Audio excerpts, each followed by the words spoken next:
karena nggak segampang itu, dan emang orang lihat kita cengengesan itu nggak seperti itu realnya gitu. Kayak bener-bener susah loh hidup gue tuh gitu sebenarnya. Cuman kayak gue yakin gue kuat.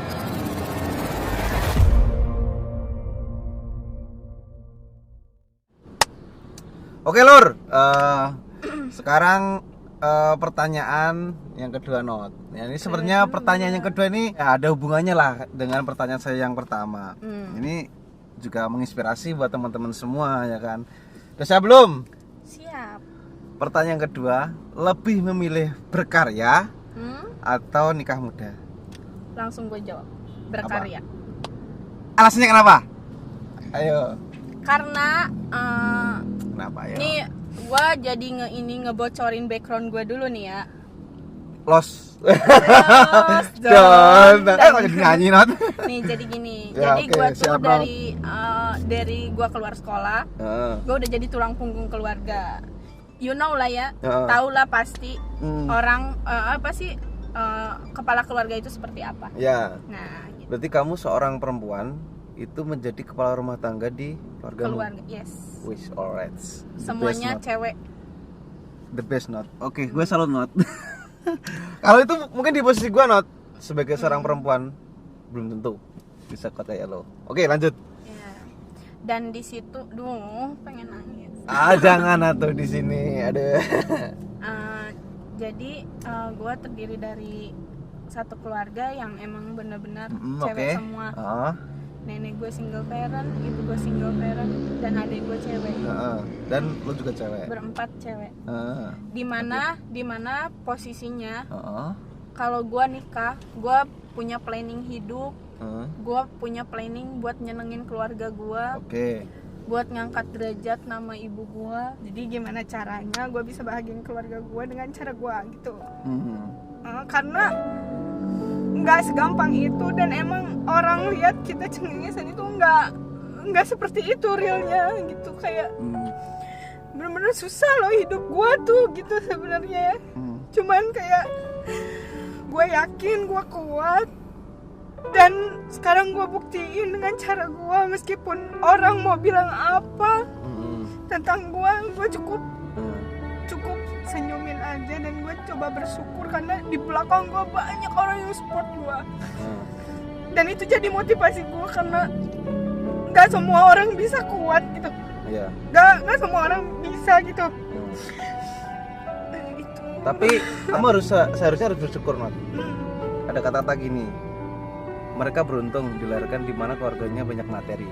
Tapi kamu lebih beruntung karena kamu dilahirkan menjadi orang yang menjadi orang yang kuat. Ada kata kayak gitu, sebenarnya itu sebagai motivasi kamu tuh sebenarnya malah lebih kuat daripada dia gitu. Hanya karena dia punya materi mungkin menjadi patokan dia menjadi orang yang mungkin sombong, tapi kan kamu bukan menyombongkan diri, tapi kamu menjadi lebih kuat ya kan, menjadi tulang punggung keluarga. Ya mungkin buat orang-orang yang sama kayak aku juga, kita sama-sama nguatin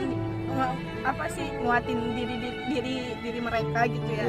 Kayak mungkin nggak semudah itu buat kayak gini gitu. Nggak semua orang yang bisa gitu. Cuman pasti bisa kalau ada keyakinan kuat dan emang pure lu buat keluarga lu gitu. Nggak muluk-muluk gitu. Ini bener nggak Norika prank taksi? Nangis.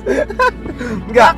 Kalau masalah keluarga, kalau maksudnya ngeiniin keluarga gitu, gue paling nggak kuat wah, apalagi udah ngebahas ibu, aduh yang ngelahirin gue, yang emang gue jadi sekarang ini gitu.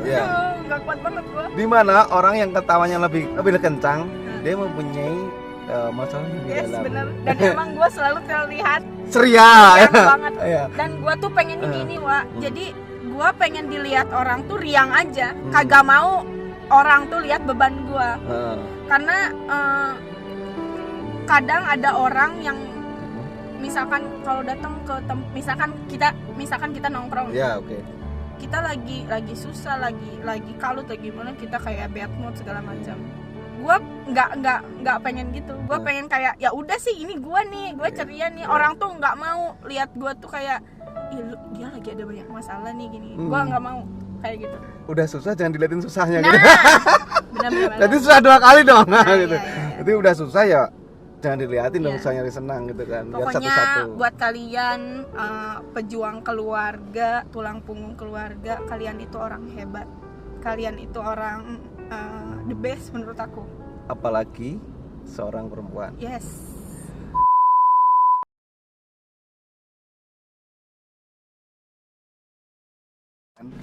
Karena gini juga, John.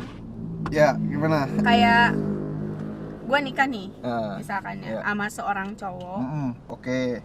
Oke lah, maksudnya dalam pernikahan itu mereka harus tahu juga background kita seperti apa. Oke, harus. Awalan nikah kagak apa-apa, ini gini nerima apa ya, adanya. Okay. Nih, ada satu contoh ya.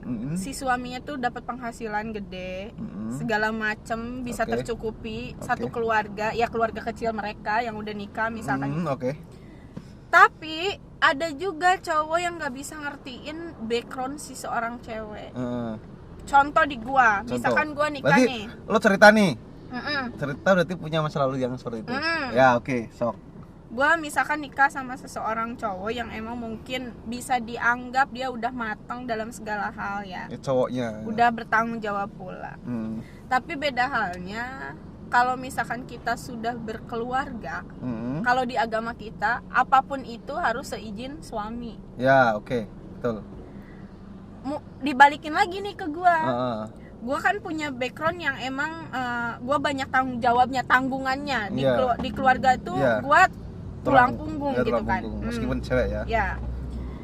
Dan nggak mungkin juga si cowoknya bisa ngeikhlasin ngasih penghasilan segala macem ke keluarga. Pure ke keluarga aku doang. Karena di situ kita dua belah pihak, bukan meskipun kita udah nyatu tapi masih tetap beda. Si suami punya keluarga, gua juga punya keluarga. Kalau gue udah nikah, otomatis tanggungan ditanggung semua kan, misalkan sama si laki misalkan gitu. Tapi beda halnya, kalau gue nanti nikah, gue nggak mau maksudnya ketergantungan sama suami. Gue punya prinsip kayak gini.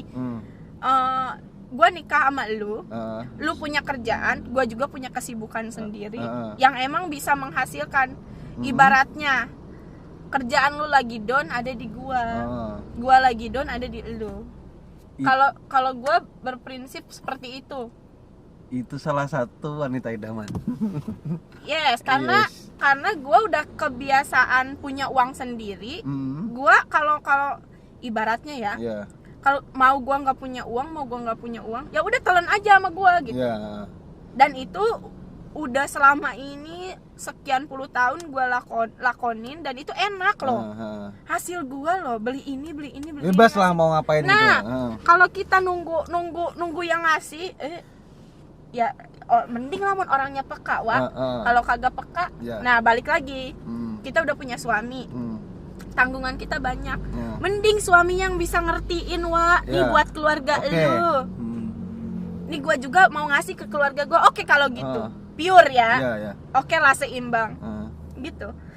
Tapi ada juga yang apaan sih, kan gue tanggungannya lu doang, kagak keluarga lu. Nah, yang gue takutin itu yang gue takutin itu doang.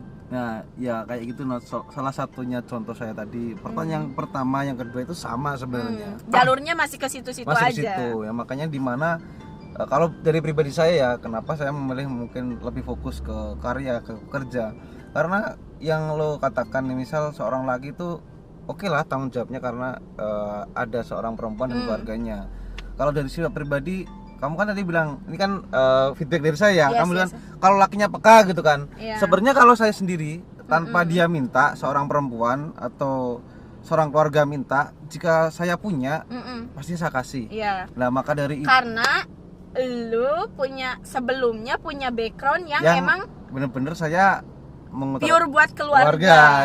Beda lagi kan maksudnya sama orang yang emang bener-bener nggak pernah ngerasain seperti kita gitu. Yang dia ibarat ngerasain ya udah enak aja gitu.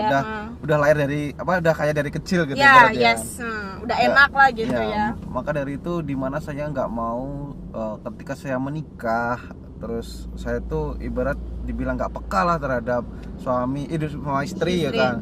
Sebenarnya kalaupun saya punya tanpa dia minta, ya udah ini karena tanggung jawab saya, mungkin dari segi makan, dari kehidupan, dari segi mungkin biaya makeup segala macam. Kan seorang perempuan kan emang itu kayak makeup itu emang wajib lah ya. Kalau laki mungkin rokok itu kan, kalau perempuan mungkin makeup itu emang bener-bener tanpa dia harus minta, kita harusnya peka, ini loh jatah bulanan kamu gitu kan. Ya salah satunya ya kita atau saya ya sebagai seorang laki ya, saya harus mengejar karya gua, harus mengejar karir gua dulu baru menikah gitu.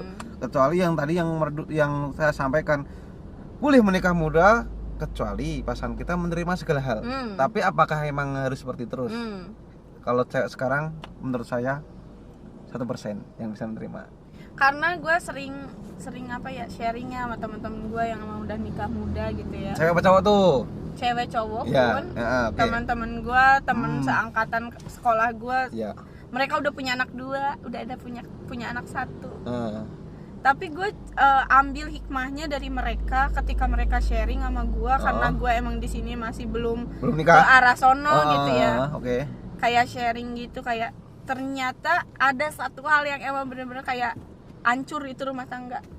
Karena masalah duit. Nah, cuan. Nah itu.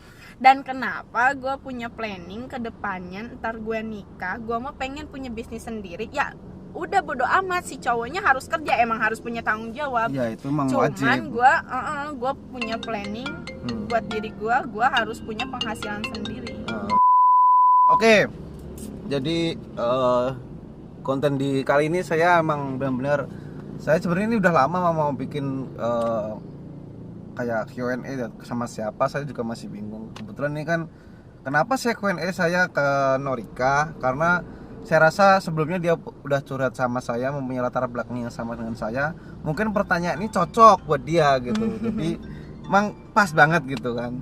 Pertanyaan ini ada dia. Mana mungkin tapi di sini kita nggak ngezes orang yang emang dari lahirnya enak, nggak semuanya. Kita sharing, jatuhnya ke sharing. Sefrekuensi lah, ibarat punya latar belakang yang sama gitu kan. Ya tahu aja nanti di penonton semua kali aja ada yang sama ya, satu frekuensi juga sama komen di bawah lagi guys. Punya pengalaman yang lebih pahit apa? Siapa nanti tahu coba kita di dalam diulek-ulek lagi. Oke, perlu teman-teman ketahui di mana Norika kalau di depan layar dia selalu fresh, selalu happy. Ternyata di balik kesenangan dia itu terdapat sebuah perjalanan hidup yang sangat luar biasa. Jadi emang ada kata-kata yang tadi, di mana orang yang mempunyai ketawa lebih kencang, dia mempunyai masalah yang lebih dalam. Termasuk saya. Dia sendiri. Oke, Lur. Saya rasa cukup untuk konten malam hari ini. Ini malam ya, karena malam. Oke. Mudah-mudahan menjadi inspirasi buat teman-teman semua. Pesan saya, jangan patah semangat dalam keadaan apapun di dalam sebuah kehidupan dunia ini. Terus. Karena Tuhan itu memberikan sebuah cobaan dan ujian, di mana bukan untuk melemahkan kita, tapi untuk menguatkan kita supaya kita lebih baik lagi, dan itu salah satunya untuk menaikkan derajat kita. Ya kan? Oke, saya rasa cukup. Terima kasih. Tetap semangat. Jangan lupa madang, Lur. Jangan lupa juga. Jangan lupa like, comment, and subscribe. Oh ya, oke. Jangan lupa di Not Project. Jangan lupa subscribe di channel Not Project. Dan jangan lupa follow IG-nya not.norika. Siap. Terima kasih. See you next time, guys. Assalamualaikum warahmatullahi wabarakatuh.